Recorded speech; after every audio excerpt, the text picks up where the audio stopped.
बात करेंगे परमेश्वर के चुने हुए लोगों के विषय में। Hallelujah, hallelujah. ठीक है। परमेश्वर, बाइबल कहती है कि तुमने मुझे नहीं चुना, मैंने तुम्हें चुना है।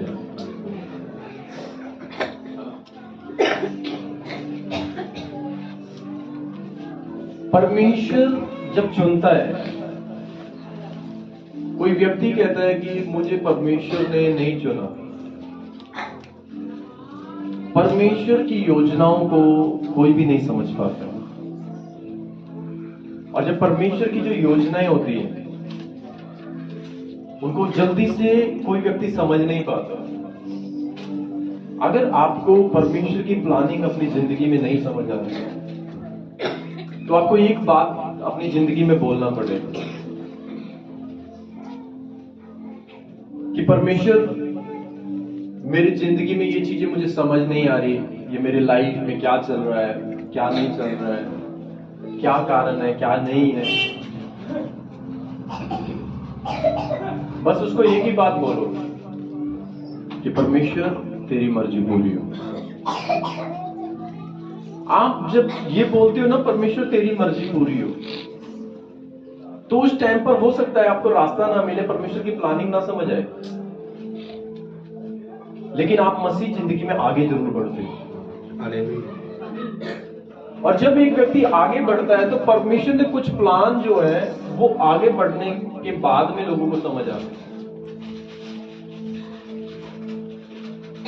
और परमेश्वर के प्लान कुछ ऐसे प्लान है, बाइबल में लिखा है, कुछ लोगों की जिंदगी में, आज इसको टॉपिक को नाम दूसरा भी दे सकते थे लेकिन नहीं, कुछ लोगों की जिंदगी में परमेश्वर की प्लानिंग नुकसान होने के बाद समझ आती है। समझ आ रहा है कि नहीं? Hallelujah, hallelujah. नुकसान होने के बाद में बहुत सारी चीजें एक व्यक्ति को समझ आती है जो परमेश्वर की आवाज में कुछ लोगों को समझ नहीं आती। लेकिन जब परमेश्वर की आवाज जो होती है उसके अंदर जब एक व्यक्ति समझ जाता है, जैसे कि ज्यादातर लोग एक्सपीरियंस बताते हैं कि मेरा एक्सपीरियंस क्या है कि मैं ठोकर खाकर मुझे समझ आए। अब परमेश्वर की जो प्लानिंग है, परमेश्वर जानता है कि मैंने तुझे किस लिए बुलाया है, किस तरीके से बुलाया है। कुछ लोग पाप में होंगे अभी भी चर्च आते हुए,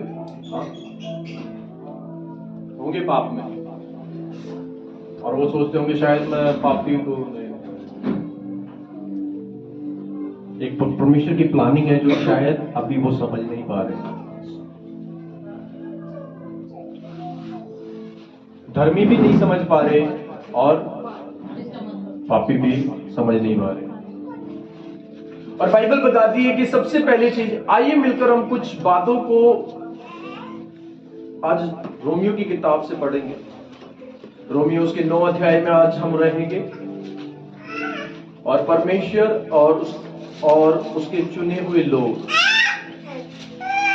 परमेश्वर और उसके चुने हुए लोग। बाइबल बताती है कि पहला काम, आपको पता है, कितनों को पता है कि जो पौलुस था, जिसे शाऊल कहते थे, जो कलीसिया को सताता था, कितनों को पता है उसके बारे में?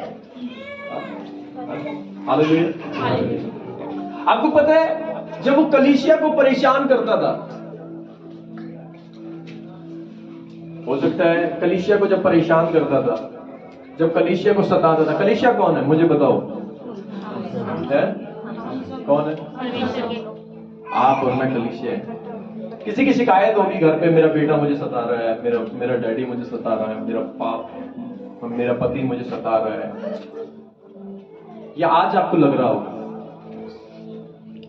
समझ आ रहा है क्या? लेकिन बाइबल बताती है कि जब पौलुस कलीसिया को सता रहा था, कलीसिया को पता ही नहीं था कि ये जो बंदा सता रहा है मुझे, आगे जाके वो परमेश्वर का काम करेगा। समझ आ रहा है क्या? आगे जाकर एक वो व्यक्ति है ना। हम बहुत बारी सोचते हैं ये तो पाप करने वाला व्यक्ति है, ये तो व्यभिचार में गया हुआ व्यक्ति है, ये तो चोरी करने वाला व्यक्ति है, ये तो खून करने वाला व्यक्ति है, ये है वो है, सारी चीजें हैं। लेकिन क्या पता परमेश्वर उसको कैसे यूज करे। परमेश्वर, हम नहीं जानते कि परमेश्वर उस व्यक्ति को किस तरीके से यूज करे। और शैतान बहुत बारी क्या करता है, शैतान इसी चीज को एक व्यक्ति के माइंड में डालता है। मैं तो बहुत क्या हूं, पापी हूं, मैं बहुत गंदा हूं, मैं बहुत ये हूं, मैं बहुत वो हूं, और वो यही चीज एक व्यक्ति को आगे बढ़ने नहीं देती और उठने नहीं देती। समझ आ रहा है क्या? वो क्या करता है, वो चीजें एक व्यक्ति को आगे बढ़ने नहीं देती, उठने नहीं देती। हो सकता है आपके घर में भी बहुत बार परेशानी हो, दिक्कत हो, समस्याएं हो, आपके लोग आपको परेशान करते हो, या आपका पड़ोसी आपको परेशान करता हो, या कोई भी आपको परेशान करता हो, आपका बेटा, आपकी बेटी, कोई भी आपको परेशान कर रहा है, कुछ भी कर रहा है। लेकिन अगर आप परमेश्वर के थैंक्स गिविंग में धन्यवादी जीवन जी रहे हो तो क्या होगा, वहां पर आप परमेश्वर के काम को बदलते हुए देखो। परमेश्वर को पता है किस व्यक्ति को कैसे सेट करना है, परमेश्वर को पता है किस व्यक्ति को कैसे कैसे मुझे अपना काम लेना उससे। परमेश्वर ने सिर्फ शाऊल को चुना ही नहीं, ये नहीं बोला। और बाइबल में लिखा है जब वो कलीसिया को मारने के लिए जा रहा था, जब वो चर्च को मारने के लिए जा रहा था, जब कलीसिया को सताने के लिए जा रहा था, मारने के लिए जा रहा था, कलीसिया डरी हुई थी। और वो बिल्कुल ऐसा था कि वो उन्हें ऐसा लगता था कि शाऊल एक ऐसा व्यक्ति था, अगर हम देखें बाइबल को गौर से पढ़ें तो वो कलीसिया को घसीट घसीट के मारने वाला व्यक्ति था।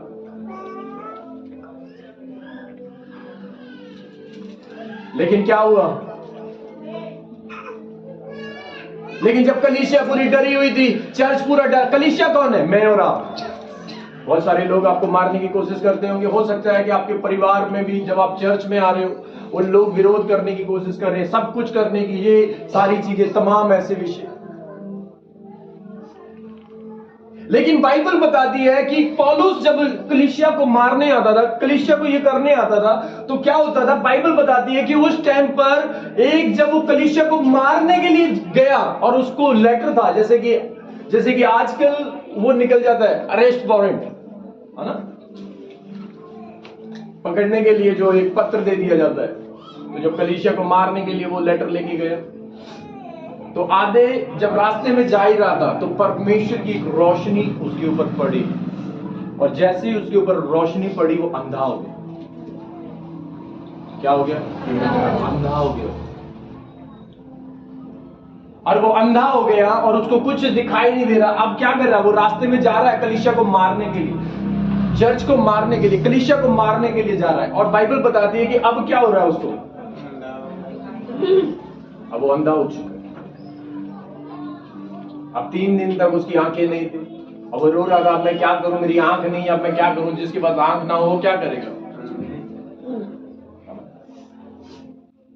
और बाइबल में लिखा है परमेश्वर ने पहले से एक प्लानिंग कर रखी थी कि ये लोगों को सता रहा है, मैं एक ऐसा करूंगा कि उसको क्या करूंगा, थोड़ा सा टच करूंगा और उसकी आंखें क्या होगी, चली गई। फिर वो 3 दिन उसने क्या किया, 3 दिन वो एक कमरे में रहा और वो रो रहा था, वो प्रार्थना कर रहा था, अब क्या करूं, मैं क्या करूं, मेरी आंखें तो चलेगी, अब मैं क्या करूं, अब मैं किसको मारूं, क्या करूं। और रास्ते में परमेश्वर ने जब उसकी आंखों को अंधा किया था, यीशु मसीह ने उसको एक बात बोला था, हे शाऊल तू मुझे क्यों सता। वो सता किसको रहा था, चर्च के लोगों को। लेकिन परमेश्वर क्या कह रहा है, तुम मुझे सता रहा है, डोंट वरी। अगर तुम्हारे ऊपर कोई तुम्हें परेशान कर रहा है, कोई तुम्हें सता रहा है, डोंट वरी। परमेश्वर की प्लानिंग को आप समझने की कोशिश करो। और ये परमेश्वर की प्लानिंग कब समझ आएगी, ये परमेश्वर की प्लानिंग, आपको पता है परमेश्वर के अनुग्रह को आपको समझना है। कितने चाहते हैं परमेश्वर का अनुग्रह उन पर, आप पर हो। Hallelujah, hallelujah.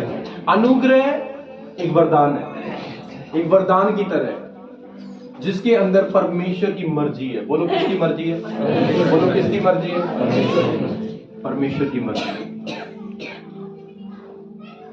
आप सोचते होंगे कि आपका बेटा ये बने, आप ये सोचते होंगे कि आपकी बेटी ये बने, आप ये सोचते हो कि आपका बेटा ये बने, आपकी बेटी ये बने, ये व्यक्ति ये बने, ये व्यक्ति ये बने, लेकिन अगर वो क्या बने, ये हम सोच रहे हैं ना। कोई सोचता है कि उसका बेटा गुंडा बने, हाँ, समझ आ रहा है क्या? और कोई सोचता है कि उसकी बेटी जो है वो गलत कार्यों में चली जाए, पाप में चली जाए, कोई नहीं सोचता। लेकिन बाइबल बताती है कि सबसे पहला काम, लेकिन परमेश्वर की नजर फिर भी उस व्यक्ति पर होती है।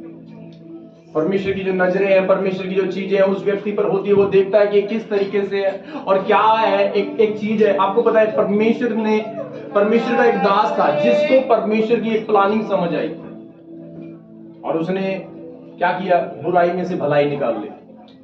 क्या कर लिया? चलिए हम ध्यान से पढ़ेंगे, 9 का 1 से पढ़ेंगे हम। मैं मसीह में सच कहता हूँ, मैं मसीह में सच कहता हूँ, मैं झूठ नहीं बोल रहा, मैं झूठ नहीं बोल रहा, और मेरा विवेक भी पवित्र आत्मा में गवाही देता है, पवित्र आत्मा में गवाही देता है कि मुझे बड़ा शौक है और मेरा मन सदा दुखता रहता है, क्योंकि मैं यहाँ तक चाहता था कि अपने भाइयों के लिए जो शरीर के भाव से मेरे कुटुंबी है, शरीर के भाव से मेरे कुटुंबी है, स्वयं ही मसीह से शापित हो जाता है।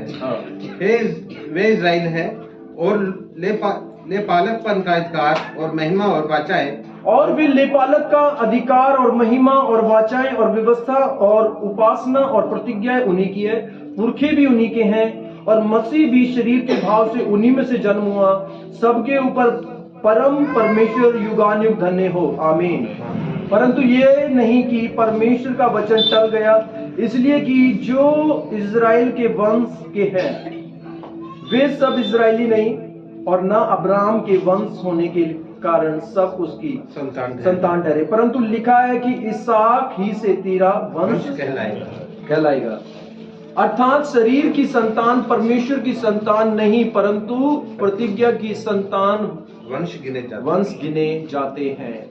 क्योंकि प्रतिज्ञा का वचन ये है, मैं इस समय के अनुसार आऊंगा और सारा के पुत्र होगा। और केवल यही नहीं, परंतु जब रिबका भी एक से अर्थात हमारे पिता इसहाक से गर्भवती थी और अभी तक ना तो बालक जन्मे थे और ना उन्होंने कुछ भला या बुरा किया था, हाँ, इसलिए कि परमेश्वर की मनसा जो उसके चुन लेने के अनुसार है, कर्मों के कारण नहीं परंतु बुलाने वाले के कारण है, बनी रहे। उसने कहा, जेठा छोटे का दास होगा, जैसा लिखा है, मैंने याकूब से प्रेम किया परंतु एसाव को अप्रिय जाना। इसलिए हम क्या कहें, क्या परमेश्वर के यहाँ न्याय है? कदापि नहीं, क्योंकि वह मूसा से कहते हैं, मैं जिस किसी पर दया करना चाहूँ। परमेश्वर ने एक बात बोली है, मेरी मर्जी, मैं जिस पर दया करना चाहूँ मैं दया करूँगा, और जिस पर कृपा करना चाहूँ उसी पर कृपा करूँगा। अतः ये ना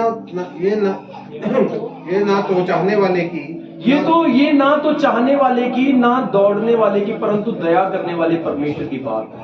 परमेश्वर कह रहे हैं, आप पता नहीं क्या चाहते हो कि इस पर भी दया हो, इस पर भी हो, इस पर भी हो, इस पर भी हो, इस पर भी ये चीजें हो, लेकिन बाइबल बताती है, क्या बताती है, वो परमेश्वर ने अपनी दया को, अगर आप चाहते हो कि परमेश्वर की ग्लोरी, परमेश्वर की दया आप पे किसी पे भी हो, आप सोच रहे हो, आप प्रार्थना कर रहे हो कि परमेश्वर ने अपनी दया को किस पे रखा है?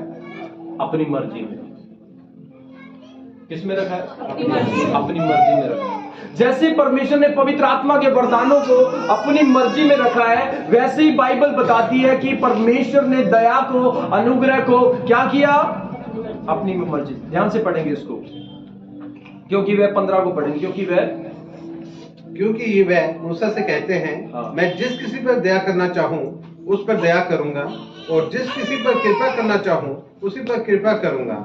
अतः यह ना तो चाहने वाले की और ना दौड़ने वाले की, परंतु दया करने वाले परमेश्वर की बात है। ये बात जो है वो परमेश्वर की बात है कि मेरी मर्जी, मैं जिस पर अनुग्रह करना चाहूंगा मैं उस पर करूंगा, और जिस पे दया करना चाहूंगा उस पर दया करूंगा। आपको पता है परमेश्वर की दया कब होती है? कितनों को पता है परमेश्वर की दया कब होती है? हाँ, अगर आप चाहते हो कि परमेश्वर की दया आपके ऊपर हो, कितने लोगों को पता है कि परमेश्वर की दया कब होती है हमारे ऊपर? हमारा मन टूटा हुआ होता, हम दुखी होते हैं अंदर से। नो, उनके अधीन जब हम परमेश्वर को बोलते हैं तो तेरी मर्जी पूरी हो। प्रभु जो भी हो रहा है तेरा धन्यवाद,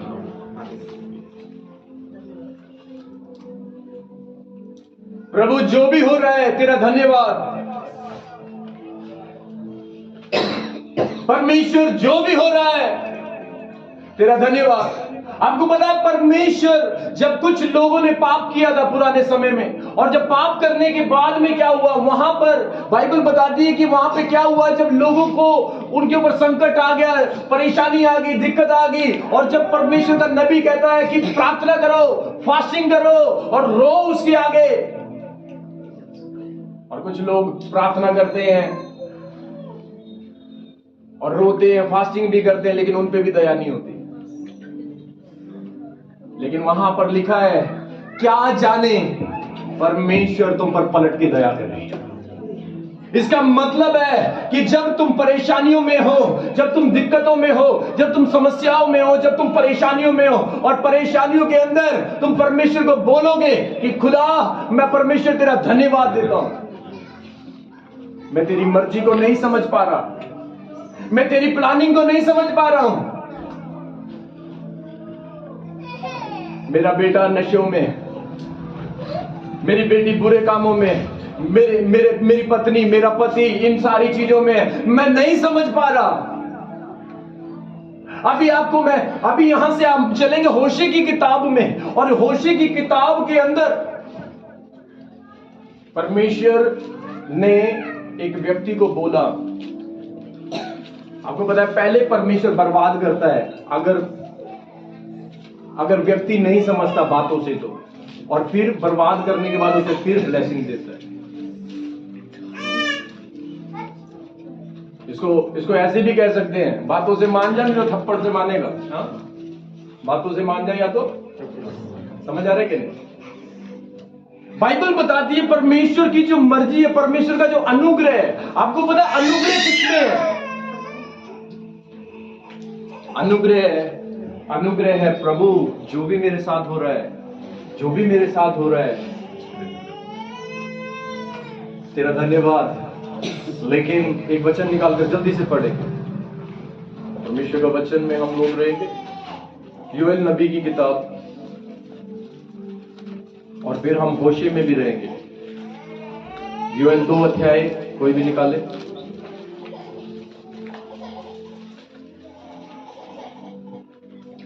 योएल 2 अध्याय और उसकी 12 से पढ़े। तो भी यहोवा की ये वाणी है, अभी भी सुनो, उपवास के साथ रोते पीटते अपने पूरे मन से फिरकर मेरे पास आओ, अपने वस्त्र नहीं अपने मन ही को फाड़कर अपने परमेश्वर यहोवा की ओर फिरो, क्योंकि वह अनुग्रहकारी, दयालु, विलंब से क्रोध करने वाला, करुणा निदान। अपने परमेश्वर यहोवा की ओर फिरो, क्योंकि वह है अनुग्रहकारी, दयालु, विलंब से क्रोध करने वाला, करुणा निधान और दुख देकर पछताने हारा। क्या जाने वे फिर कर पछताए और ऐसी आशीष दे। आपको पता है ये सिर्फ फास्टिंग के लिए नहीं बोल रहे, ये प्रेयर के लिए नहीं बोल रहे, कहते हैं क्या पता। समझ आ रहा है कि नहीं? आपको पता है ये बात कब होती है, क्या पता? हाँ, पूरा कंफर्म नहीं है परमेश्वर माफ करेगा या नहीं करेगा। पूरा कंफर्म नहीं है कि परमेश्वर माफ करेगा या नहीं करेगा। ये पूरा गारंटी नहीं दिया कि स्टैम्प पेपर पे ले, स्टैम्प पेपर पे क्या कर दिया कि प्रभु अनुग्रह करेगा तो करेगा ही, क्योंकि परमेश्वर ने कुछ चीजों को अपनी मर्जी में रखा है। कुछ चीजों को परमेश्वर ने अपनी मर्जी में रखा है। और अगर आपको वो चीजें चाहिए जो परमेश्वर की मर्जी में, परमेश्वर ने अपनी मर्जी के अंदर बहुत सी चीजों को रखा हुआ है, अगर आपको चाहिए वो चीजें जो परमेश्वर ने जो बहुत ही अच्छी अच्छी चीज अपनी मर्जी में रखा है, तो तुम्हें परमेश्वर की मर्जी से चलना पड़ेगा। अगर आप परमेश्वर की मर्जी में नहीं हो और आप परमेश्वर से अनुग्रह की इच्छा रखते हो, परमेश्वर से वरदानों की इच्छा रखते हो, तो बाइबल में लिखा है वो आपके नहीं हो सकते, वो आपके नहीं हो सकते, वो आपके नहीं हो सकते, वो आपके नहीं हो सकते। क्यों? क्योंकि बाइबल बताती है, कहता है कि उसका जो अनुग्रह है, आपको पता है अनुग्रह समझने के लिए आपको परमेश्वर पे छोड़ना पड़ेगा, प्रभु पे छोड़ना पड़ेगा कि परमेश्वर मैं आज छोड़ रहा हूं इस चीज को, आज जो तू बोल रहा है मैं वो करूंगा, जो तू बोल रहा है तू मैं करूंगा, चाहे तू मुझे कैसी भी हालत में रख रहा है, चाहे कैसी भी परिस्थिति में रख रहा है, चाहे मुझे कैसी भी चीजें। फिर परमेश्वर लिखा है, क्या ध्यान से पढ़ेंगे उसके 4 को, क्या जाने में फिर ये क्या जाने, इसका मतलब क्या है? क्या जानेगा? हाँ? क्या जाने परमेश्वर जो है वो क्या करेगा? फिर पछताए। हाँ, और फिर पछताए और ऐसी आशीष दे, ऐसी आशीष दे जिससे तुम्हारे परमेश्वर यहोवा का अनबली और दिया जाए। हाँ, बाइबल लिखा क्या जाने फिर कर परमेश्वर फिर कर पछताए और ऐसी आशीष दे जिससे तुम्हारा परमेश्वर यहोवा अन्न बलि और अर्घ दिया जाए। शियोन में नरसिंगा फूको, उपवास का दिन ठहराओ, महासभा का प्रचार करो, लोगों को इकट्ठा करो, सभा को पवित्र करो, पुरनियों को बुला लो, बच्चों और दूध पीओ को भी इकट्ठा करो, दूल्हा अपनी कोठरी से और दुल्हन भी अपने कमरे से बाहर आए। और बाइबल में लिखा है कि परमेश्वर ने अनुग्रह को अपनी मर्जी में रखा। एक व्यक्ति, अगर तुम चाहते हो कि परमेश्वर तुम पर अनुग्रह करे, अनुग्रह का मतलब है कि जब परमेश्वर, वो बात हो रही थी, जब लोग बात कर रहे थे, क्या परमेश्वर ने एक बेटे को आशीष दी, दूसरे को नहीं दी? क्यों? कुछ चीजें ऐसी हैं जो परमेश्वर की मर्जी से हैं, और आप बहुत से लोग हैं जो परमेश्वर की मर्जी को समझना नहीं चाहते। जो लोग परमेश्वर की मर्जी को समझना नहीं चाहते, परमेश्वर की मर्जी में चलना नहीं चाहते, वो लोग परमेश्वर के अनुग्रह से दूर हैं। वो लोग परमेश्वर के अनुग्रह से दूर हैं। और आपको पता है कि ये बात परमेश्वर ने क्यों बोली? वापसी हम पढ़ेंगे, रोमियो को पढ़कर हम होशे की ओर आएंगे, ध्यानपूर्वक पढ़ेंगे, 19 से पढ़ेंगे। अतः तू मुझसे कहेगा वे फिर क्यों दोष लगाता है? कौन उसकी इच्छा का सामना करता है? हे मनुष्य, भला तू कौन है जो परमेश्वर का सामना करता है? हे मनुष्य, तू कौन है जो बार बार बोल रहा है? क्या बोल रहा है? तू कौन है जो परमेश्वर का सामना करता है? क्या गढ़ी हुई वस्तु गढ़ने वाले से कह सकती है तूने मुझे ऐसा क्यों बनाया? क्या कोई ये परमेश्वर से बोल सकता है तूने मुझे ऐसा क्यों बनाया? समझ आ रहा है कि नहीं? परमेश्वर ने तुम्हें बनाया है, जिस भी हालात में रखा है, एक मकसद है। मैं क्या बोल रहा हूं? अगर तुम्हें पाप की कोई ये सोच रहा होगा कि मैं पाप में हूं, अभी मैं मुझसे पाप नहीं छूट रहा, कोई ये हो सकता है कि कोई ये कहे मुझसे पाप नहीं छूट रहा। परमेश्वर ने तुझे पिटाई के लिए रखा है, तुझे तोड़ेगा, पहले तुझे तोड़ेगा, क्योंकि एक व्यक्ति टूटने के बाद में सुधरता है और एक व्यक्ति बात मान के सुधरता है। यहां पर अभी वापसी चलेंगे हम लोग, क्योंकि होशे की किताब में कुछ लोगों को परमेश्वर ने क्या किया, कुछ व्यभिचार में चले गए थे कुछ लोग और उनको बर्बाद होने दिया, और जैसे उनका सब कुछ खत्म हो गया, फिर परमेश्वर ने उन्हें आशीष देनी चालू करी। और बाइबल में लिखा है कि पहला काम क्या है? परमेश्वर की योजनाओं को समझना। बाइबल में क्या लिखा है? और लोग कहते हैं ऐसा क्यों, ऐसा क्यों, ऐसा क्यों, ऐसा क्यों, ऐसा क्यों? क्यों? क्योंकि वो परमेश्वर की, बहुत से लोग जो है वो परमेश्वर की प्लानिंग को नहीं समझते। बाइबल में क्या लिखा है? अगर तुम मुझसे 20 से पढ़ेंगे, हे मनुष्य, भला तू कौन है तू जो कौन है? तू परमेश्वर का सामना करता है, परमेश्वर का क्या करता है? सामना करता है। क्या गड़ी हुई वस्तु गढ़ने वाले से कह सकती है, क्या गढ़ने वाले से कह सकती है तूने मुझे ऐसा क्यों बनाया तूने है? मुझे ऐसा क्यों बनाया? आपको बताओ, आप घर बना रहे हो, आपसे आपको घर बोलता है क्या? हाँ, समझ आ रहा है कि नहीं? कोई मैकेनिक ने बाइक बनाई और बाइक उससे बोली ऐसा क्यों बनाया मुझे? देखा बोलते हुए कभी? ये कुम्हार है जो घड़ा बना रहा है, और घड़ा बनाने के बाद हाँ, वो घड़ा उसको बोलता होगा, ओ कुम्हार इधर आ, तूने मुझे ऐसा क्यों बनाया? उसको देख, उसको वैसा बना दिया, उसको दूसरा कलर दे दिया, उसको ये दे दिया। वस्तुएं बोलती नहीं है, लेकिन इंसान बोलते हैं। लेकिन आप और मैं परमेश्वर के हाथों की वस्तु है, ये समझ लो। आप अगर ये सोचोगे कि मैं हूं, तो मैं तो एक ही है, वो यहोवा है। लेकिन अगर आप ये सोचोगे कि मैं किससे बनाया परमेश्वर ने? मिट्टी से, और उसमें अपना श्वास फूका,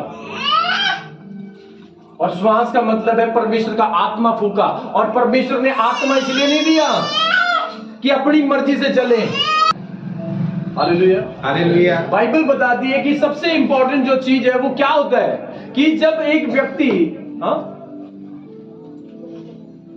परमेश्वर के वचन को, परमेश्वर की बातों को, अब क्या है कि जब एक व्यक्ति समझ नहीं पा रहा गड़ी हुई चीज, अब परमेश्वर ने जब आदम को बनाया, कैसे बनाया? मिट्टी से। अगर आप रियल में परमेश्वर से प्यार करते हो और बाइबल को सही समझते हो, तो आपको पता लगेगा कि आप एक मिट्टी से बनाए गए, और मैं और आप मिट्टी से बनाए हुए हैं। और प्रभु ने अपने आत्मा को हमारे अंदर इसलिए नहीं फूका कि हम अपनी मर्जी से चले, वरन परमेश्वर की मर्जी से चले। हालेलुया। एक बंदा था जो परमेश्वर की मर्जी से चला, वो यीशु है। लेकिन एक व्यक्ति और था जो आदम था, जो परमेश्वर की मर्जी से नहीं चला, और वो क्या किया? अब मुझे बताओ, अगर आदम खड़ा होकर बोलता, प्रभु मुझे घर से क्यों निकाल दिया, अदन की वाटिका से क्यों निकाल दिया, सवाल कर सकता था?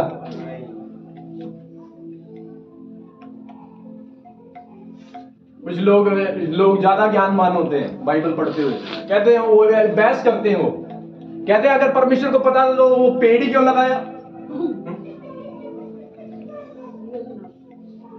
और बाइबल में लिखा है कि क्यों लगाया, क्यों क्यों? आप परमेश्वर से सवाल करना बंद कर। बहुत से लोग हैं जो बहस कर बैठते हैं परमेश्वर की बातों को। आप वचनों को समझना चाहते हो या परमेश्वर के अनुग्रह को? ज्ञान हमारा,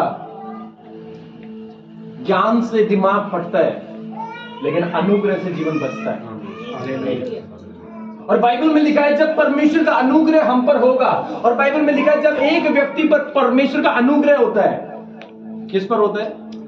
आपको पता है, जिस व्यक्ति पर परमेश्वर का अनुग्रह होता है, दुष्ट आत्मा उसे छू नहीं सकती।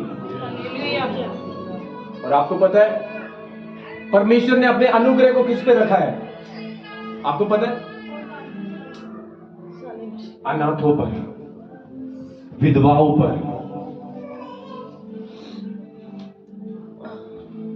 समझ आ रहा है कि नहीं? परमेश्वर ने अपने अनुग्रह को अनाथों पर, विधवाओं पर, और जो बिल्कुल डाउन गरीब है, अगर आप गरीब बनने के लिए, अनाथ किसको दिखाता है? जिसका कोई नहीं है। विधवा किसको दिखाती है? जिसका कोई नहीं है, जिसका सहारा कोई नहीं है, उसकी मदद करने वाला कोई नहीं है। लेकिन बहुत से लोग जो है परमेश्वर से मदद नहीं ले रहे, अपने दिमाग से मदद लेते हैं और फिर चलते हैं।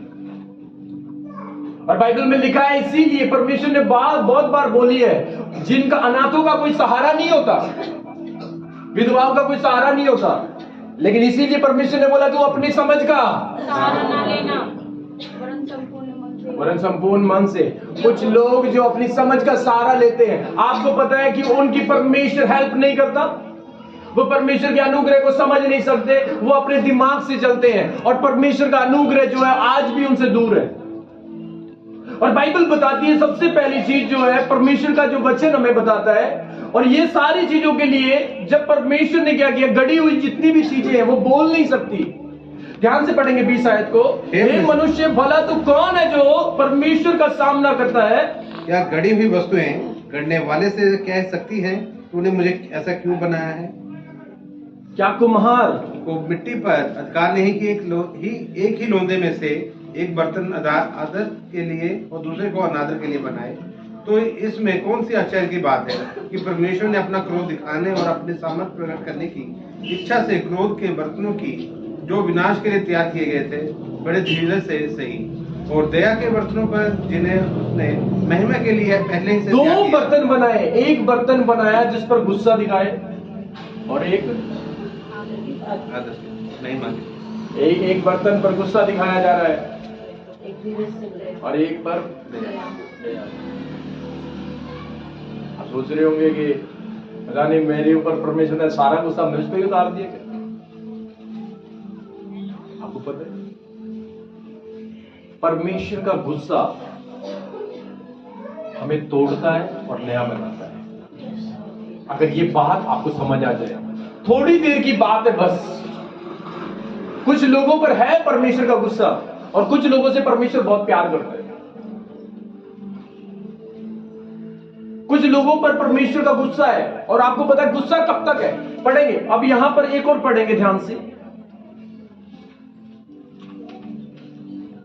आप पढ़ेंगे उसको ध्यानपूर्वक। इसका 25 और 26 पढ़ेंगे। जैसे वे होशे की पुस्तक में भी कहते हैं। याद रखना ये अनुग्रह की बात आपको होशे की किताब में समझ आएगी, लेकिन होशे की किताब को बहुत सारे लोग उल्टा पुल्टा समझते हैं। होशे नबी था, उसको परमेश्वर ने बोला एक वेश्या से शादी कर ले। ओ क्या प्लानिंग है वहां पे, लेकिन उन लोगों को समझ नहीं आ रही, कुछ समझ नहीं आई। वो होशे को बोला एक वेश्या से शादी कर। कुछ बातें समझाने के लिए परमेश्वर उसको बोल रहा है। अब आप सोचोगे कि परमेश्वर किसी को बोलता है कि तो उससे शादी करना। एक ऐसी औरत आप किसी को बोले कि वैश्या से शादी कर, उसको समझ नहीं आएगा क्या परमेश्वर की प्लानिंग। बात ये नहीं है कि आपको जाकर यही करना है, नो ये नहीं करना। And the planning of God, परमेश्वर का जो प्लान है वो होशे को कैसे समझा रहा है। परमेश्वर की जो योजना है वो होशे को समझ आ चुकी है।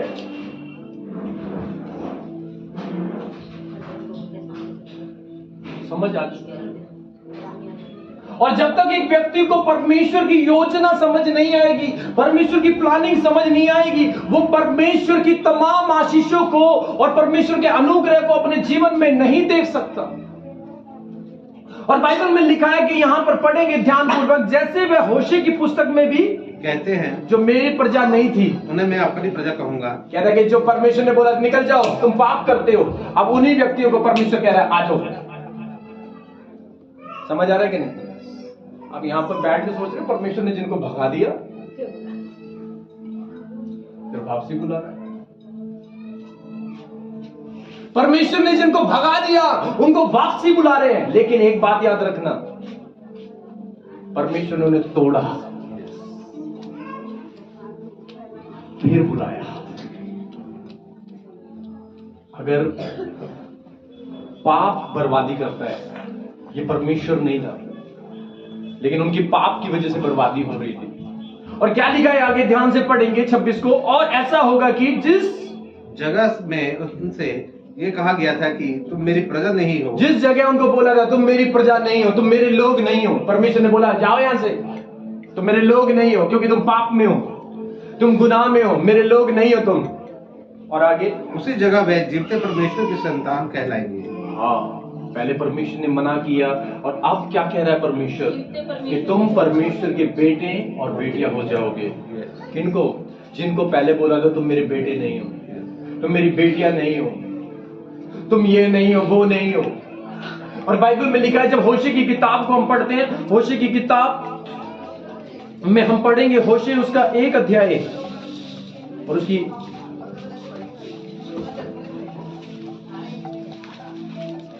जल्दी से होशे की किताब में आए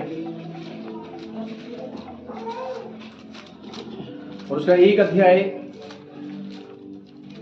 और उसकी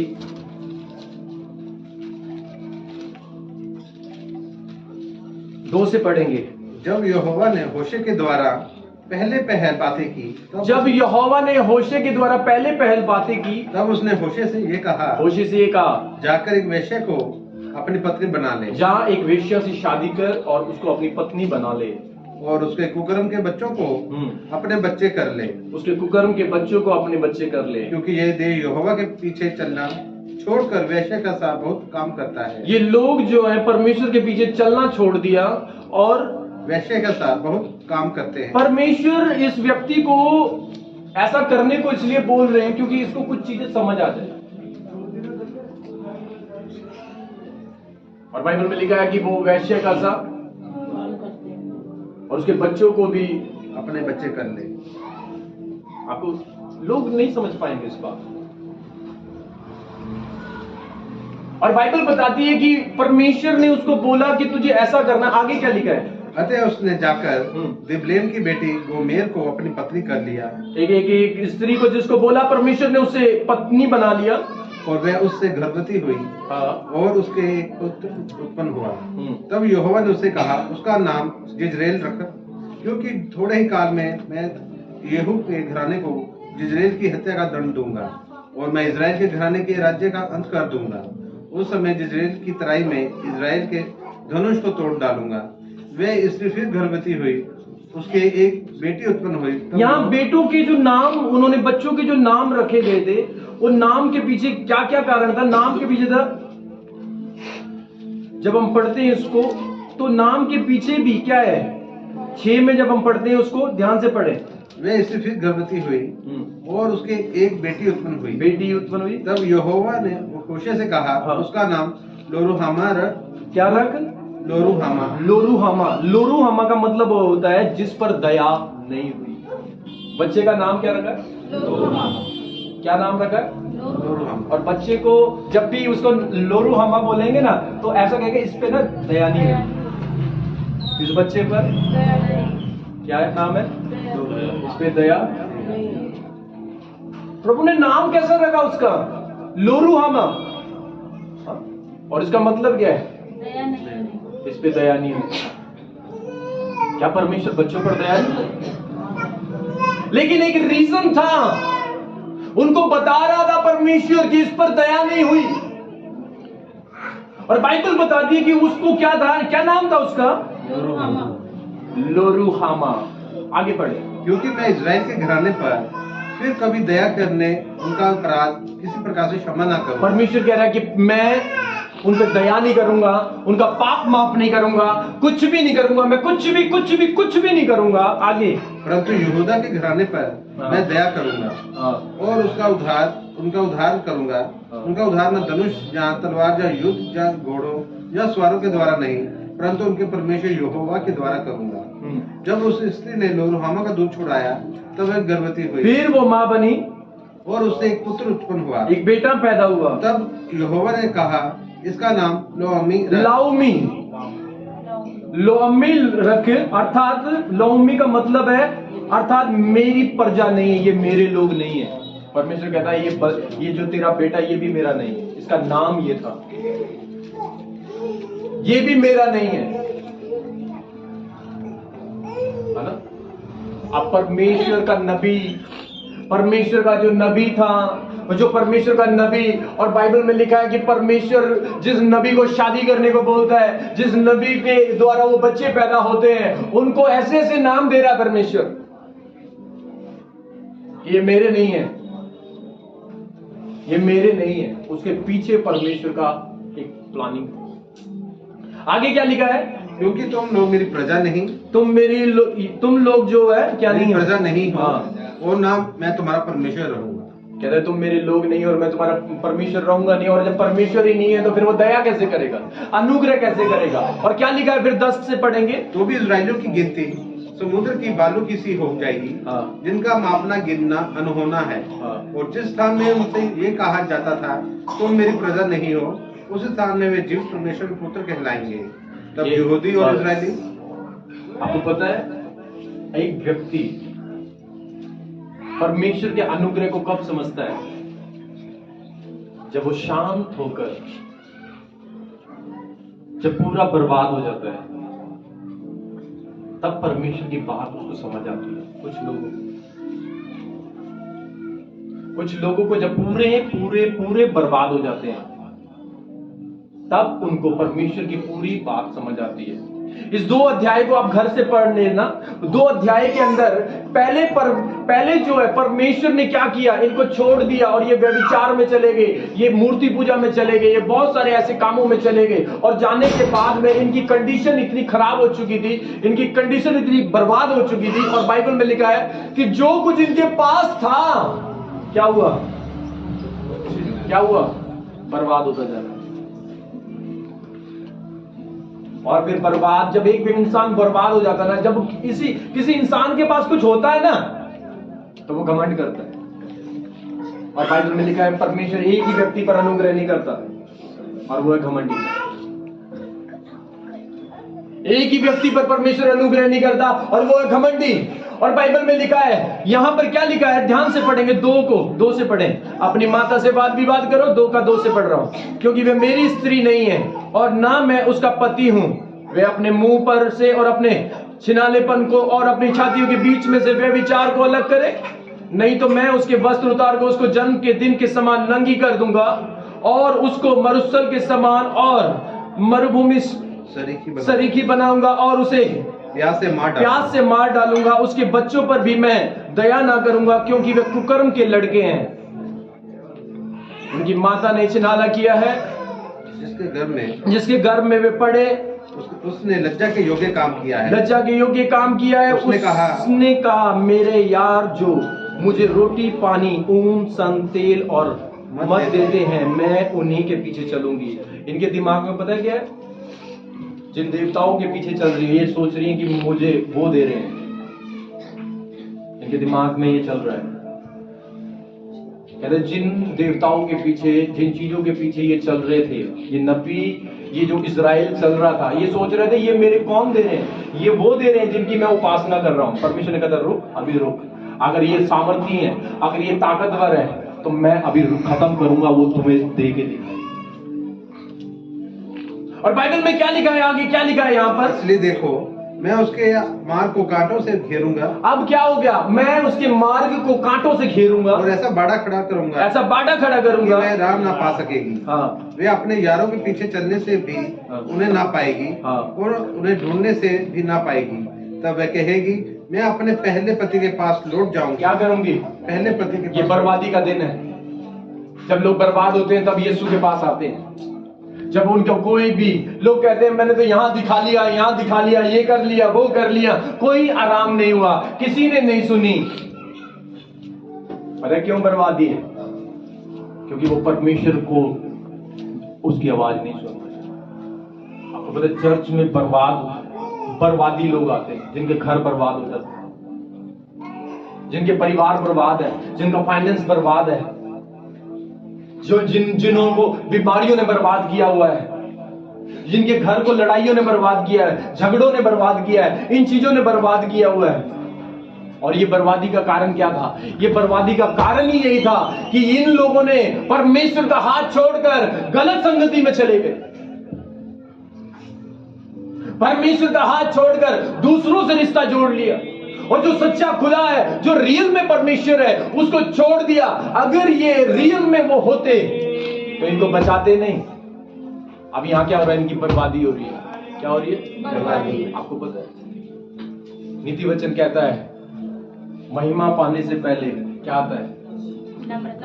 लेकिन नाश होने से पहले घमंड है। और यही तो एक घमंड है जो एक व्यक्ति को बर्बाद कर रहा है। घमंड ये नहीं है कि हाँ मेरे पास ये है, मेरे पास ये है। घमंड का मतलब है परमेश्वर की बात को ना सुनकर, यहोवा की बात को ना सुनकर अपनी मर्जी से जिंदगी जी, और फिर बोलना ऐसा क्यों हुआ, ऐसा क्यों हुआ, ऐसा क्यों हुआ। आगे क्या लिखा है? ध्यान से पढ़ेंगे। तो वह कहेगी मैं अपने मैं अपने पहले पति के पास लौट जाऊंगी। हाँ, क्या कर रही है? अपने पहले पति के पास क्या हो गया? साइड क्यों बदल रही है अब? क्योंकि नुकसान होता दिख रहा है।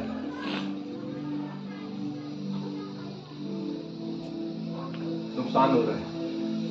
कहते मैं जाऊंगी, उसको पता लग गया रियल में मेरी केयर करने वाला परमेश्वर कौन है, मेरे केयर करने वाला परमेश्वर कौन है। और जितने भी लोग परमेश्वर के पास आते हैं तो बाइबल में लिखा है उसके नुकसान जो शैतान करता है वो बंद हो जाते हैं। लेकिन कुछ लोग ऐसे हैं जो आज भी परमेश्वर के साथ, जिनके नुकसान चर्च में आने के बाद भी हो रहे हैं। वो कारण क्या है? क्योंकि या तो वो परमेश्वर की इच्छा को समझ नहीं पाए, या तो फिर वो पाप में अभी भी चल रहे हैं, या तो वो परमेश्वर की मर्जी को नहीं समझ पाए, परमेश्वर की प्लानिंग को नहीं समझ पा रहे हैं, या तो फिर वो पाप में अभी भी चल रहे हैं। और अभी पाप में चलने का मतलब है कि परमेश्वर के आगे दीन ना होना। परमेश्वर कह रहा है ये मत कर, और वो क्या कह रहा है? नहीं, मैं करूंगा, मैं करूंगा, मैं करूंगा। फिर बाद में कहते हैं ऐसा क्यों हुआ मेरे साथ, ऐसा क्यों हुआ, मुझे ऐसा क्यों बनाया? परमेश्वर कह तो रहा है तुझे, परमेश्वर कह तो रहा है तुझे। और आगे क्या लिखा है वहां पर? क्योंकि मेरी पहली दशा इस समय की दशा से अच्छी थी। मेरी पहली दशा इस समय की दशा से अच्छी थी। हाँ, वे ये नहीं जानती थी कि अन्न, नया दाख, मधु और तेल में ही उसे देता था। कौन देता था? मैं। इसको पता नहीं था। आज बहुत सारे लोगों को परमेश्वर की प्लानिंग नहीं पता।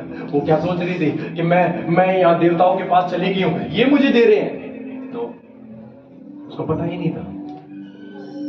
पढ़ो ध्यान से उस आयत को, पढ़ो ध्यान से। वह ये नहीं जानती थी, 8 को पढ़ रहे हैं। वह ये जानती नहीं थी कि अन्न, नया दाख, मधु और तेल मैं ही उसे देता था। उसको पता ही नहीं था। कुछ लोगों को परमेश्वर जो उनकी लाइफ में प्लानिंग कर रहा है, जो उनको दे रहा है, जो उनको आशीष दे रहा है, लोगों को पता ही नहीं है। ये सब कुछ परमेश्वर कर रहा है। उसकी प्लानिंग को समझो, उसकी बातों को समझो। और उसकी बात कब समझ आएगी? जब परेशानियों में हम बोलेंगे प्रभु, जब उसका अनुग्रह कब आता है? आगे पढ़े ध्यान से। और उसके लिए वे चांदी सोना जिसको वे बाल देवता के काम में ले आते हैं, वो बाल देवता के काम में ले आते हैं, मैं ही बढ़ाता था। मैं ही बढ़ाता था। इस कारण मैं अन्न की ऋतु में अपने अन्न को और नए दाख मधु के होने के समय मैं अपने नए दाख मधु को हर लूंगा, और अपना ऊन और सन भी जिनसे वह अपना तन ढांकती है मैं छीन लूंगा। तब मैं उसके यारों के सामने उसके तन को गाड़ूंगा और मेरे हाथ में से कोई उसे छुड़ा ना सकेगा। मैं उसके पर नए चांद और विश्राम दिन आदि सब नियत समय के उत्सवों का अंत कर दूंगा। मैं उनकी दाखलता और अंजीर के वृक्षों का, और जिनके विषय में वे कहती है ये मेरे चिनाले की प्राप्ति है जिसे मेरे यारों ने मुझे दी है, उन्हें मैं ऐसा क्या करूंगा? उजाड़ूंगा कि वे जंगल से हो जाएंगे और वन पशु उन्हें चढ़ डालेंगे। वे दिन में वे बाल देवताओं के लिए धूप जलाती, वे उस समय जो बाल देवताओं के लिए धूप जलाती थी, उनकी पूजा करती थी, और नथ और हार पहने अपने यारों के पीछे जाती थी, और मुझको भूल ही रहती थी, मुझे भूली रहती थी। उन दिनों का दंड मैं उसे दूंगा, यहोवा की यही वाणी है। और यहाँ से 14 से एक जब चालू करते हो, 14 से लिखा है, इसलिए देखो मैं उसे मोहित करके जंगल में ले आऊंगा। और यहाँ पर पहले परमेश्वर ने जो कुछ था क्या किया? शांति की बातें कहूंगा। परमेश्वर ने जो कुछ इसको दिया था, और जब तक इसको समझ नहीं थी, ये सोच रही थी, ये इजराइल सोच रही, ये कौन है? ये इजराइल है, ये इजराइल है, ये इजराइल है। इजराइल कोई लेडी नहीं है, ये पूरा इजराइल है। इजराइल के बारे में परमेश्वर कह रहा है। जब इजराइल क्या कर रहा था? इजराइल ने क्या किया? परमेश्वर ने कहा रुक, तेरे दिमाग में ये है ना, ये दे रहे हैं, रुक अभी मैं बंद करता हूं देना। और सब कुछ बर्बाद होने लगा। फिर इनको समझ आया, क्या समझ आया? कि जिन देवताओं को हम दंडवत कर रहे हैं, हमारी तो सुनी नहीं। फिर उनको पता लगा ये सुन नहीं सकते, हम यहोवा के पास जाएंगे, और यहोवा के पास जाएंगे, ये हमारी मदद नहीं कर सकते, ये हमारी सहायता नहीं कर सकते। और आज रियल में जो मदद करने वाला और सहायता करने वाला है वो परमेश्वर है। हालेलुया। आप उससे कहीं पे भी भाग के नहीं जा सकते, कहीं पर भी उसके पास से भाग कर नहीं जा सकते। और बाइबल में लिखा है कि यहां पर फिर परमेश्वर ने क्या किया, इनको आशीष देनी चालू करी। जब आगे आप घर पे पढ़ लेना 14 से, इनको इतनी ब्लेसिंग देनी चालू करी, इनको ब्लेसिंग देनी चालू करी। और फिर परमेश्वर इनसे पता है क्या बोलता है, 19 को पढ़ेंगे। मैं सदा के लिए तुझे अपनी स्त्री करने की प्रतिज्ञा करूंगा, मैं हमेशा को तुझे अपना बनाने की प्रतिज्ञा करूंगा, और ये प्रतिज्ञा धर्म और न्याय और करुणा और दया के साथ करूंगा, ये सच्चाई के साथ ही की जाएगी, और तू यहोवा को जान लेगी। यहोवा की ये वाणी है कि उस समय मैं आकाश को सुनकर, बस उसको, उसके बाद 23 को पढ़े। मैं अपने लिए उस देश में बोऊंगा और लोरुहामा पर दया करूंगा, और लोरुहामा कौन है? लोरुहामा वो है कि जिस बंदे पर परमेश्वर ने दया नहीं करी। और फिर उसके बाद आगे, और नौमी से कहूंगा तू मेरी प्रजा है, और वह कहेगा हे मेरे परमेश्वर। हालेलुया। आपको पता है, उड़ाऊ पुत्र जब घर से निकल गया था और उसके बाप ने उस पर दया की थी। क्यों? क्योंकि वो बर्बाद हो चुका था। उसको पता था लास्ट में वो बर्बाद हो गया, फिर भी उसके फादर ने क्या किया, बाप उसे परमेश्वर की प्लानिंग को नहीं समझने दे रहा। लेकिन बाद में जब वो सब कुछ उसका खत्म हो गया, आपको पता है, जिसको बाप ने रोका होगा उड़ाऊ पुत्र को, रुक जा, मत जा, मत जा, मत जा, लेकिन समझ नहीं आया होगा उसको। लेकिन जैसे ही पैसा बर्बाद, अब कहां से समझ आ गई? अब कहां से समझ आ गई? अगर वचन से नहीं समझोगे तो परमेश्वर फिर थप्पड़ से समझे। समझ आ रहा है क्या? फिर लोगों को क्या करता है, कुछ लोगों को जो ऐसे समझ नहीं आती ना, तो नुकसान होकर समझ आती है। चर्च इसलिए, कलीसिया इसलिए कि आप बैठकर परमेश्वर की प्लानिंग को समझ सको, परमेश्वर की योजना को समझ सको, और परमेश्वर के अनुग्रह को ले सको। और परमेश्वर का जो अनुग्रह है, अगर आप चाहते हो कि सबसे ज्यादा आपको परमेश्वर का अनुग्रह चाहिए, तो आप अपनी मर्जी से नहीं चलोगे, आप खुदा की मर्जी में रहोगे। क्योंकि उन्होंने अपने अनुग्रह को किस में रखा है? अपनी मर्जी में। वो क्या कहते हैं मूसा से कि मेरी मर्जी कि मैं जिस पर दया करना चाहूं दया करूंगा, जिस पर कृपा करना चाहूं। अगर आपको लगता है आपके जीवन में परेशानी चल रही है, दिक्कत चल रही है, थैंक्स बोलो प्रभु, तेरा धन्यवाद, तू मुझे निकालने जा रहा है, तू मुझे निकालने जा रहा है। थोड़े दिन और, थोड़े दिन और, थोड़े दिन और, थोड़े दिन और। Don't worry, don't worry, don't worry. खड़े रहो परमेश्वर के साथ, ईमानदार रहो, वफादार रहो, वो जरूर निकालेगा तुम्हें। तुम परेशानियों में भी परमेश्वर की मर्जी पूरी करते रहो। लोग सोचते हैं कि परेशानियों में कैसे परमेश्वर की मर्जी पूरी करूंगा। परेशानी आती है, जेब में पैसे नहीं होते, और उस जब जेब में पैसे ना हो और फिर भी परमेश्वर के वचन का पालन करना, तब जाकर आप परमेश्वर के अनुग्रह को देखोगे। जब आपकी लाइफ में प्रॉब्लम हो, आपके घर में झगड़े हो रहे हैं, ओ क्या हुआ, चर्च क्यों नहीं आए? घर में लड़ाई थे, झगड़े थे, जेब में किराया नहीं था, इसलिए मैं आया नहीं। परेशानियों में तू वचन के साथ में खड़ा नहीं, और अनुग्रह चाहिए।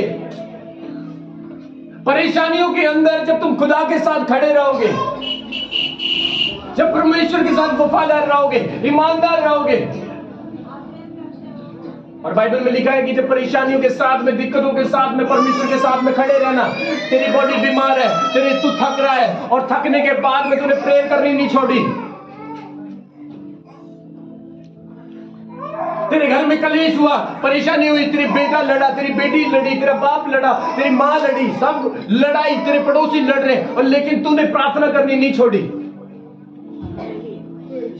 तब अनुग्रह आता है। तेरे जेब में पैसे नहीं है और तू क्या कर रहा है, ओ क्या हुआ, चर्च नहीं गए? चर्च ना जाकर तू वचन तोड़ रहा है। क्या चर्च ना जाना तेरा वचन तोड़ना नहीं है? बाइबल में लिखा है कि वचन तोड़वा रहा है शैतान। अगर अनुग्रह चाहिए, आशीष चाहिए, बरकत चाहिए, तो तुम्हें परेशानियों में भी परमेश्वर को क्या करना है? वो विधवा थी, एक विधवा थी, उसने पूरी कमाई को लिया और कमाने के बाद में पूरी की पूरी ऑफरिंग में डाल दिया। उसको पता था आराम से जिंदगी जीना चाहते हैं लोग, और चाहिए क्या? परमेश्वर का अनुग्रह। परमेश्वर मुझ पर दया करे, मुझ पर अनुग्रह करे। उसने कहा है अगर तुम्हारी प्रेयर में परमेश्वर अनुग्रह रखता है, उसने अपनी मर्जी में रखा है, और जब तुम उसकी मर्जी से प्रार्थना करोगे और उसकी मर्जी से चलोगे तो वो जरूर देगा, वो जरूर देगा। तुम्हारी फास्टिंग करने से, कुछ लोग फास्टिंग करते हैं तो भी परमेश्वर नहीं सुनता, कुछ लोग प्रेयर करते हैं तो भी परमेश्वर नहीं सुनता, कुछ लोग बीज बोते हैं उनकी भी परमेश्वर नहीं सुनता। क्यों? क्योंकि परमेश्वर को पता है ये परेशानी में खड़े नहीं रह सकते, ये दिक्कतों में खड़े नहीं रह सकते, ये समस्याओं में खड़े नहीं रह सकते। और बाइबल में लिखा है जब तुम्हारी लाइफ में अगर परेशानी आ रही है, खड़े हो जाओ परमेश्वर के आगे, बोलो परमेश्वर तेरा थैंक्स, मैं तेरे वचनों को नहीं तोड़ूंगा, मैं तेरे वादे के साथ रहूंगा, मैं ईमानदार रहूंगा, मैं वफादार रहूंगा। प्रभु कुछ भी हो मेरे साथ, वो अपना मन बदल देगा और तुझे अनुग्रह करेगा। वो अनुग्रह करेगा तेरी लाइफ में, वो अनुग्रह करेगा तेरी जिंदगी में, वो अनुग्रह करेगा तेरे घर में। शैतान क्या चाहता है? परेशानियों के अंदर खुदा के वचन को पूरा करना। ये सब लोग नहीं चाहते। क्या हुआ? क्यों नहीं है? चर्च दूर पड़ता है। क्या हुआ? क्या हुआ? संगति वचन तोड़ रहे हैं। परेशानियों के अंदर खुदा के वचन का पालन करना, बर्बादियों के अंदर। आपको पता है यदि आप पाप में हो, पाप बर्बाद करेगा। और यहां पर फिरौन का उदाहरण भी दिया गया था वहां पे आगे, जब आप रोमियो में पढ़ते हो। तो फिरौन कौन था? क्योंकि जब तक उसने परमेश्वर की बात नहीं मानी, सब कुछ बर्बाद होता गया उसका, सब कुछ बर्बाद होता गया। एक व्यक्ति जब तक परमेश्वर की आज्ञा में नहीं आएगा, परमेश्वर का अगर किसी पर अनुग्रह है तो उसे शैतान छू नहीं सकता। आपको पता है परमेश्वर ने क्या बोला है? कि तुम कहता कि दीन को मत छूना, दीन लोगों को मत छूना। और आपको पता है शाऊल को परमेश्वर क्या बोल रहे थे? शाऊल तू कलीसिया को छूता है, मुझे छूता है, तू मुझे सताता है। और वो कलीसिया जो थी, आपको पता है प्रेरितों के काम की कलीसिया देखोगे, कलीसिया अगर असली कलीसिया है तो वो परेशानियों में बढ़ेगी। हालेलुया। अगर वो कलीसिया है, अगर वो सच में परमेश्वर की असली कलीसिया है तो वो परेशानियों में डरेगी नहीं, परेशानियों में बढ़ेगी। क्योंकि वो जानती है ये परेशानियों में आशीष कैसे लेना है। जब तुम्हारी लाइफ में परेशानी एंटर करे, जब तुम्हारी जिंदगी में परेशानी एंटर करे, तो तुम्हें खड़े रहना है और परमेश्वर की तरफ देखना है और ये बोलना है अपने परेशानियों को, तू थोड़े टाइम की है, तू थोड़े टाइम की है, तू थोड़े टाइम की है, तू जाने वाली है, मैं वचन पालन करूंगा, ये करूंगा, वो। जब बाबाओं के लिए, तांत्रिकों के लिए बलियां चढ़ानी होती थी, कर्जे पे पैसे लेते थे, क्या चर्च में जाने के लिए नहीं ले सकते? मेरे ख्याल से ऐसा कोई बंदा नहीं होगा कि परमेश्वर उसको, अगर वो सही रीति से चलेगा तो पैसों की कमी आने चाहिए। अगर वो टाइट अपने दसवां अंश, अपनी टाइट, अपनी ऑफरिंग परमेश्वर के साथ ईमानदारी से शेयर कर रहा है, तो ऐसा होगा नहीं कि उसके घर में या फिर उसके फाइनेंस में किसी चीज की कमी होगी। और बाइबल में लिखा है कि परमेश्वर क्या कहता है कि मैं जिस पर दया करना चाहूं, मैं, मेरी मर्जी। अगर आपको परमेश्वर के फेवर को देखना है, परमेश्वर की दया को देखना है, परमेश्वर के अनुग्रह को आपकी लाइफ में देखना है, और जब आपके पास में परमेश्वर जिन लोगों पर दया करता है ना, शैतान जैसे आ रहा होता है, हाँ, मारने के लिए, फाड़ने के लिए, शैतान कहता है निकल ले, और उल्टे पैर हो जाता है जब परमेश्वर की दया होती है। आपको पता है परमेश्वर, बहुत सारे लोगों को पता रहा कि मुझे फास्टिंग में अपने आप को दीन करना है, और बाइबल में लिखा तो फास्टिंग का मतलब है कि अपने आप को दीन कर, और दीन होने का मतलब है कि परमेश्वर कहता है कि मैं दीन लोगों पर अपने अनुग्रह करता हूं लेकिन घमंडियों पर नहीं करता। और जब परमेश्वर का फेवर आपके पास आएगा, अनुग्रह आएगा, अनुग्रह आने का मतलब है कि परमेश्वर कह रहा है कि मैं इसको ब्लेस करूंगा, और नाश करने वाली चीज जब तुम्हारे पास आ भी नहीं सकती, क्योंकि परमेश्वर ने ठान लिया तुम्हें ब्लेस करने के लिए। अगर परमेश्वर ने तुम्हें ठान लिया कि ब्लेस तुझे आज की रात में ब्लेस करूंगा। शैतान की पूरी मंडली क्यों ना आ जाए, वो तेरी आशीष को छू नहीं सकती। वो तेरी आशीष को छू नहीं सकती। क्यों? क्योंकि तू परमेश्वर के अधीन है। और अधीन का मतलब है कि परमेश्वर के कहने से चलना, और ये दीनता का कार्य है। अगर आप चाहते हो कि परमेश्वर का अनुग्रह कैसे आता है, परमेश्वर ने अपने अनुग्रह को अपनी मर्जी में रखा है। Hallelujah, hallelujah, hallelujah, hallelujah, hallelujah, hallelujah. अपने पड़ोसी को बोलो, परमेश्वर को कभी उल्टा पुल्टा मत बोलियो, क्योंकि उसकी प्लानिंग तू नहीं समझ पाता। हालेलुया। अपने पड़ोसी को बोल, परमेश्वर की प्लानिंग को समझना है और खड़े रहना है परेशानियों में।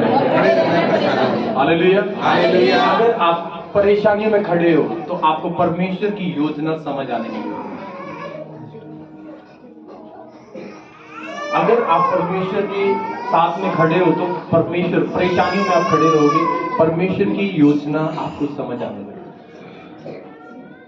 और फिर आपकी लाइफ में वो छोटा नहीं, वो बड़ा अनुग्रह देता है। और वो जब अनुग्रह देता है, उसका अनुग्रह उसकी मर्जी में है। किसमें है? किसमें है? उसका अनुग्रह उसकी मर्जी में है।